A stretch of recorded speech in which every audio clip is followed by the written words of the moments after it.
Welcome back to my channel নিরামিষ কিচেনে সবাইকে অনেক ধন্যবাদ বন্ধুরা। আজ আপনাদের জন্য দারুণ মজার একটি রেসিপি এনেছি। হ্যাঁ বন্ধুরা, ঘরে থাকা উপকরণ দিয়ে দারুণ টেস্টি, আর যে খাবে একবার সে কিন্তু বারে বারে খেতে চাইবে। তাই শুরু থেকে শেষ অবধি রেসিপিটা দেখার অনুরোধ রইল। সুন্দর একটি রেসিপি, মালাই ডেজার্ট। হ্যাঁ, ব্রেড মালাই ডেজার্ট, এটাকে অনেকে আবার সন্দেশও বলে। তো প্রথমে একটা কড়াইতে পরিমাণ মতো চিনি দিয়ে দেব, মানে এই ডেজার্টটা তৈরি করতে যতটা মিষ্টি লাগবে। একটা কথা বন্ধুরা, এই চিনিটা প্রথমে দেওয়া হচ্ছে, এটা একটু ক্যারামেল টাইপের হবে, কালারটা ভালো আসবে, সেই জন্য চিনিটা এইভাবে দেওয়া। আর যদি ক্যারামেল তৈরি না করেন, গোল্ডেন কালার না করেন, যদি হোয়াইট রাখতে চান, তাহলে ক্যারামেল তৈরি করার দরকার নেই। এটা ডিপেন্ড করছে কে কোনটা পছন্দ করে সেটার উপর। এখানে গরুর দুধ আছে, এখানে প্রায় 1 কিলো দুধ আছে, 900 গ্রাম মতো।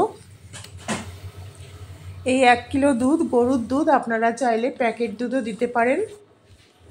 এই দুধটা ঢেলে দিলাম। এইবার দুধের কালারটা চেঞ্জ হয়ে যাবে, আর এটা কন্টিনিউয়াস নাড়তে হবে। নাড়তে নাড়তে দুধটা ঘন হয়ে আসবে। এটা বেসিক্যালি খুবই টেস্টি একটি খাবার, মানে দুধের সঙ্গেই সম্পর্ক। যে খাবে সে কিন্তু ভীষণ পছন্দ করবে, আর বাচ্চাদের তো ভীষণ পছন্দ হবে। দেখুন দুধটা জ্বালাতে জ্বালাতে পুরো ক্ষীর টাইপের হয়ে এসছে। এর মধ্যে আমি বাতাসা দেব পরিমাণ মতো। বাতাসা কেন দিচ্ছি বন্ধুরা, বাতাসা দিলে, বাতাসার আলাদা একটা ফ্লেভার আছে। আর যখন আমরা পায়েস রান্না করি দেখবেন, মিষ্টি বাতাসা দিয়ে রান্না করলে সেই পায়েসের টেস্ট অন্যরকম হয়। এখন শীতকাল, আমরা নর্মালি গুড় দিয়ে, মানে খেজুরের নরিল গুড় দিয়ে পায়েস তৈরি করি, কিন্তু বাতাসার আলাদা একটা ফ্লেভার, আলাদা একটা টেস্ট আছে। এখানে কিছুটা পরিমাণ দুধ তুলে নিলাম। এর মধ্যে 1 প্যাকেট আমুল দুধ আমি গুলিয়ে নেব। দুধটা একটু ঠান্ডা করে নেব। আর দুধ গরম, উষ্ণ গরম জল অথবা দুধে গুললেই সেটা কিন্তু খুব ভালোভাবে মিক্সড হয়ে যায়। এইখানে 1 প্যাকেট ব্রেড আছে। একদম এই রেসিপিটা বা এই ডেজার্টটা আপনারা তৈরি করার জন্য কোনো বাসি ব্রেড কিন্তু নেবেন না, একদম টাটকা, যেটা দিনের দিন তৈরি সেই ব্রেডটাই নেবেন, কারণ সেই ব্রেডটা সফট থাকে আর খেতেও ভালো হয়। আর বাসি জিনিস সব কিছু ভালো লাগে না।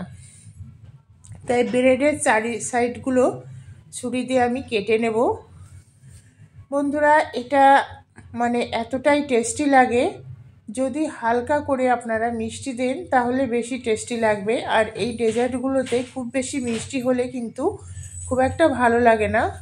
তবে অনেকের তো অনেক রকম রুচি থাকে, সবার রুচি একরকম নয়, সবার পছন্দ একরকম নয়। তাই যে যেমন পছন্দ করেন সেইভাবেই তৈরি করবেন। এইটা ফেলে দেব।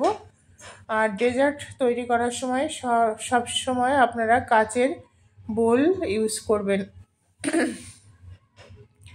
এইখানে দেখুন দুধটা অনেকটাই ঘন হয়ে গেছে। এইখানে যে গুঁড়ো দুধটা আমি নিয়েছিলাম, দুধটা মানে উষ্ণ গরম আছে। এইবার ওই উষ্ণ গরম দুধের মধ্যে আমুল পাউডারটা ভালোভাবে গুলিয়ে নিতে হবে। গুলিয়ে তারপরে এর মধ্যে ঢেলে দিতে হবে, আর দিয়ে আস্তে আস্তে নাড়তে হবে। দুধটা, মালাইটা যখন একদম ঘন হয়ে যাবে তখন গ্যাসটা অফ করে দিতে হবে। এতটা টেস্টি লাগে বন্ধুরা। আর মানে বুঝতেই পারছেন, যারা দুধ প্রেমী, মানে দুধ খেতে পছন্দ করেন, এই কালারটা দেখেই বুঝতে পারছেন। মানে আমি তো বন্ধুরা এইটুকু পুরো চুমুক দিয়ে খেয়ে নিতে পারবো।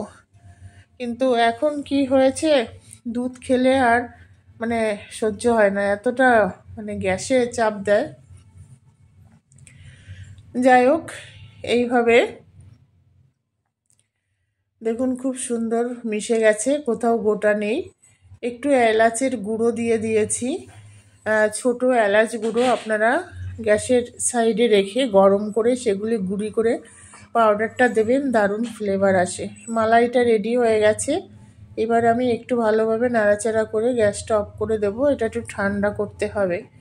সেই ফাঁকে আমি ব্রেডগুলোকে দেখুন সেকে নিয়েছি, হালকা তাওয়াতে সেকে নিয়েছি। ব্রেডগুলো আমি সেকে নিয়েছি বন্ধুরা।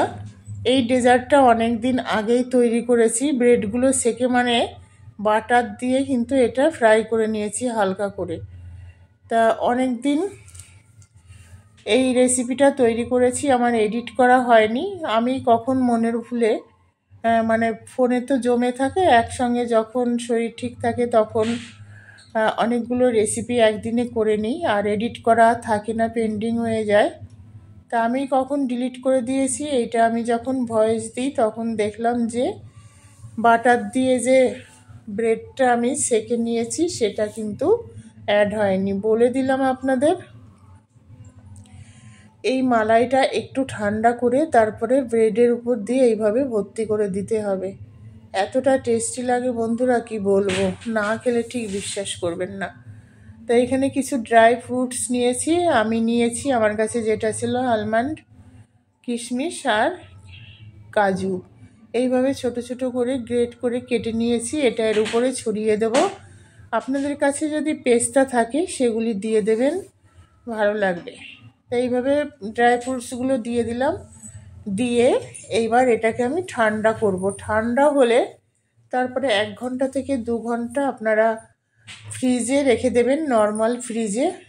এইটা আর একটু এলাচের গুঁড়ো দিয়ে দেব, নর্মাল ফ্রিজে রেখে দেবেন। নর্মাল ফ্রিজে রাখার 2 থেকে 3 ঘন্টার পর আপনারা বের করে এটাকে সার্ভ করবেন।